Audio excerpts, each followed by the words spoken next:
औज़ुबिल्लाहि बिस्मिल्लाहिर्रहमानिर्रहीम। Online lectures bye Qasim इंसजाद के साथ आपकी खिदमत में एक दफ़ा फिर हाजिर। आज का हमारा टॉपिक है स्टैम्प पेपर क्या होता है और स्टैम्प की क्या अहमियत होती है। इससे पहले आपसे गुजारिश है कि अगर आपने मेरा चैनल सब्सक्राइब नहीं किया तो उसको काइंडली सब्सक्राइब कर लें ताकि तमाम वीडियोज़ आप तक पहुँच सकें। स्टैम्प पेपर की बहुत ही ज़्यादा अहमियत होती है और काफ़ी सारे हमारे केसेस जो होते हैं वो स्टैम्प पेपर पर डिपेंड करते हैं। जिस तरह तकमील मुआहदा मुख्तस सूट फॉर परमानेंट इंजंक्शन में भी हम पेश कर देते हैं, सूट फॉर डिक्लेरेशन में भी इसको हम पेश करते हैं। इसके अलावा आपने कोई अगर तकमील मुआहदा के दावा किया है उस सूट में भी आप पेश करेंगे। और सूट फॉर स्पेसिफिक परफॉर्मेंस ये जो है जिसमें तकमील मुआहदा की आप बात करते हैं।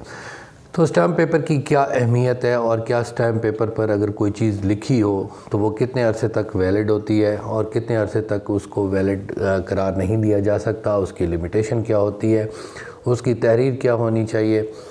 पहली बात ये है, दो किस्म के मायदे होते हैं, एक रिटन होता है, एक ज़बानी होता है। जो रिटन होता है वो स्टैम्प पेपर भी हो सकता है या किसी पीस ऑफ पेपर पर भी हो सकता है। Just you have to prove your case. ये बात नहीं है कि अगर आपने किसी स्टैम्प पेपर पर लिख लिया है तो फिर वो केस डिग्री हो जाएगा या नहीं होगा, वो डिपेंड करता है आपकी एविडेंस पर।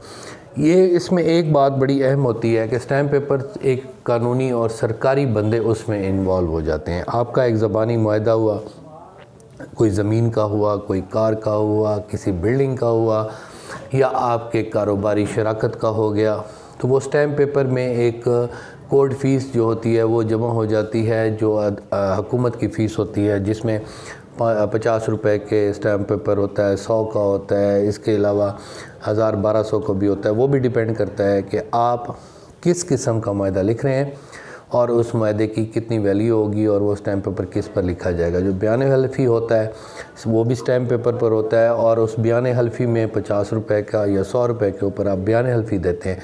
जैसे कोई FIR है उसको ख़ारिज कराना है तो फिर आप क्या करेंगे, एक स्टैम्प पेपर पर एक स्टाम्प लिखेंगे और बयान हल्फी देंगे। उसको हमेशा बयान हल्फी को एक शख्स जो अटेस्ट करता है वो आइडेंटिफायर होता है, वो आइडेंटिफाई करके उसको क्लियर कर देता है और उस पर ओथ कमिश्नर के साइंस होते हैं। ये बड़ी अहम बात है वकला साहबान के लिए, ख़ास तौर पे जो न्यू लॉयर्स हैं और मेरे सब्सक्राइबर्स हैं और मेरे दोस्त हैं, बहनें हैं, तो उनके लिए ये बात है कि हमेशा आइडेंटिफाई उसको करते हैं। उर्दू में उसको एफिडेविट कहा जाता है, वैसे बयान हल्फी होता है। और उसको जो लिखता है, जो तैयार करता है, वो ओथ कमिश्नर आखिर में आकर उसके सिग्नेचर करता है। वहाँ नोटरी पब्लिक नहीं होता।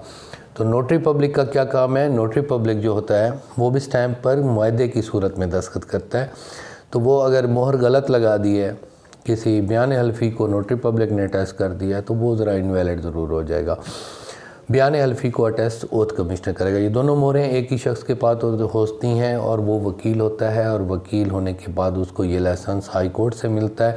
हाई कोर्ट होने के बाद उसके पास ये अथॉरिटी होती है, उसका लाइसेंस ज़रूर चेक कर लें। ख़ास तौर पे ये प्रॉब्लम मैंने इलेक्शन पिटीशंस में देखा कि वहाँ ओथ कमिश्नर और नोटरी पब्लिक के सिग्नेचर जो हैं वो वहाँ ओथ कमिश्नर होता है। नोटरी पब्लिक की अगर आपने मोहर लगा ली तो वो गलत है। मैं किसी लेक्चर में इलेक्शन पिटीशन को मुकम्मल तौर पर डिस्कस करूँगा।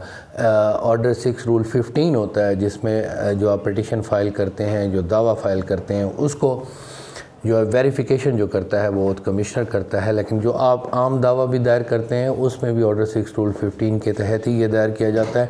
लेकिन वो जो गलती होती है वो क्योरेबल होती है, उसको बाद में ठीक कर सकते हैं, लेकिन इलेक्शन पिटीशन में नहीं आता। फिर इंशाल्लाह वापस आते हैं उसी चैलेंज बात पर कि स्टैम्प पेपर की क्या अहमियत है। स्टैम्प पेपर की अहमियत ये है कि आप उसको वेरीफाइड कराते हैं, उसको नोटरी पब्लिक उसको साइन करता है और फिर आप आकर उसको चैलेंज करते हैं अदालत में, उनको समन्स करते हैं और वो आकर ये बयान देते हैं कि ये शख्स हमारे पास आया।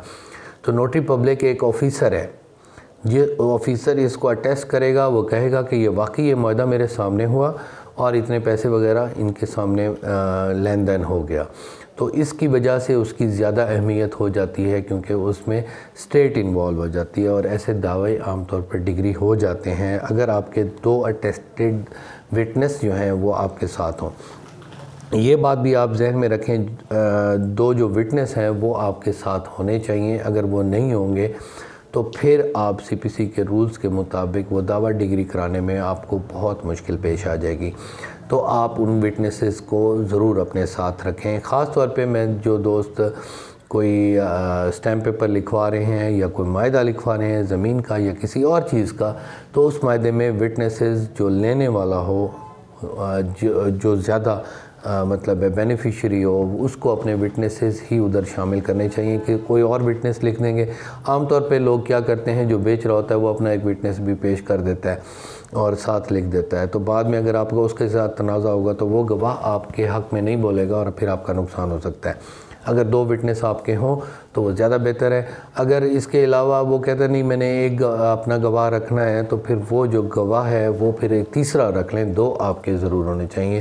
اس پر کافی ساری اتھارٹیز ہیں کہ دو وٹنس ضرور اس کو اٹیسٹ کریں۔ ایک سوال میرے سبسکرائبر نے مجھ سے یہ کیا تھا کہ اگر کوئی فوت ہو جائے گواہ تو پھر ہم کیا کریں؟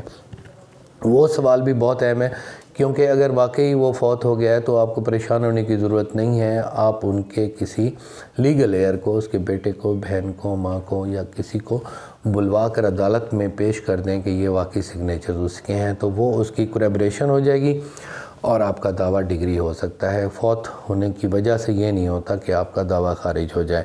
تو اس طرح یہ باتیں بہت ہی اہم ہیں اور آپ کو خیال رکھنا چاہیے۔ اسٹیمپ پیپر پر ہی تحریر اگر ہو جائے تو زیادہ بہتر ہے، کیونکہ وہ ایک ثبوت ہو جاتا ہے۔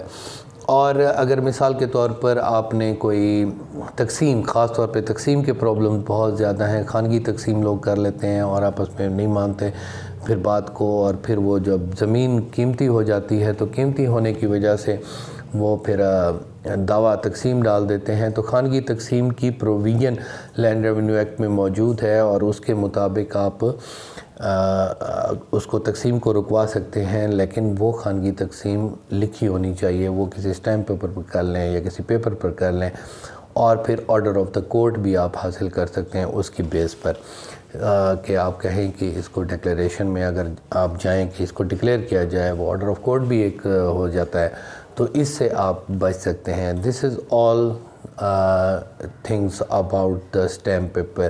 اسٹیمپ پیپر، اگر اب ایک اور بات بھی ہے کہ کسی کم ویلیو پر اگر معاہدہ لکھ لیں، عام طور پر آج کل جو معاہدے لکھے جاتے ہیں وہ 1200 کے اسٹیمپ پیپر پر کیے جاتے ہیں اور وہاں پر اس کو پروو کیا جاتا ہے، لیکن کچھ لوگ اس کو 100 روپے کے بیان الفی پر بھی لکھ لیتے ہیں، وہ بھی غلط ہے، تو وہ پھر آپ کو پروو کرنے میں کافی مسئلہ پیدا ہو جائے گا۔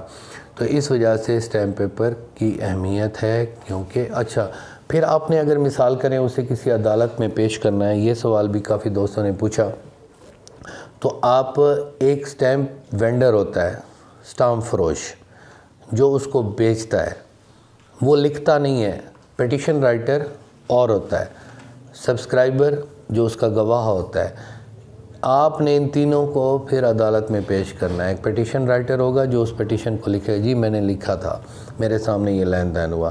اسٹیمپ پیپر جس نے جاری کیا وہ اپنا اس کے پاس رجسٹر ہوتا ہے، ڈی سی آفس سے اس کو لائسنس ملا ہوتا ہے، اس کا لائسنس اگر آپ کے پاس ہے تو وہ بھی آپ پروو کریں گے کہ یہ لائسنس بھی اس کا ہے۔ اگر دوسری پارٹی کی طرف سے ہیں تو آپ یہ بھی پروو کر سکتے ہیں کہ اس کو تو اختیار نہیں تھا اور اس نے اسٹیمپ کیسے ایشو کر دیے، تو وہ بھی آپ نے، وہ پیٹیشن رائٹر، یہ بڑی اہم بات ہے، پیٹیشن رائٹر اور ہوتا ہے اور سبسکرائبر جو وہاں گواہ ہوتے ہیں وہ علیحدہ ہوتے ہیں، اور جو شخص بیچنے والا، بایا، سیلر اور مشتری جو اس کو خرید رہا ہو وہ ہوتا ہے، اور ان ساروں کو آپ نے لسٹ آف وٹنس میں پیش کرنا ہوتا ہے۔ کچھ گواہان تلبیدہ ہوتے ہیں، یہ تلبیدہ گواہان ہوں گے، جو پیٹیشن رائٹر ہوگا، سبسکرائبر ہوگا اور آپ کا اسٹیمپ وینڈر ہوگا، اس کو بلا کر عدالت میں پیش کریں گے، یہ اپنا ریکارڈ پیش کریں گے کہ جناب یہ 510 جو اسٹیمپ پیپر ہم نے جاری کیا، اس کو اپوزٹ سائڈ پر اس کا نمبر لکھا ہوتا ہے، اس میں قطعات بھی لکھے ہوتے ہیں، قطعات مطلب کتنے پیجز، 1 2 3 کتنے آپ نے لیے، تو وہ اس کی ڈیٹ بھی ہوتی ہے، تو وہ ہمیشہ اس ڈیٹ سے ہی پہچانا جاتا ہے کہ اس دن یہ جاری ہوا۔ تو اللہ تعالیٰ آپ کو تمام معاملات میں آپ کی مدد کرے، میرے لائق جو بھی خدمت ہو میں حاضر ہوں۔ Thank you very much. اللہ آپ کا حامی ناصر و اللہ حافظ۔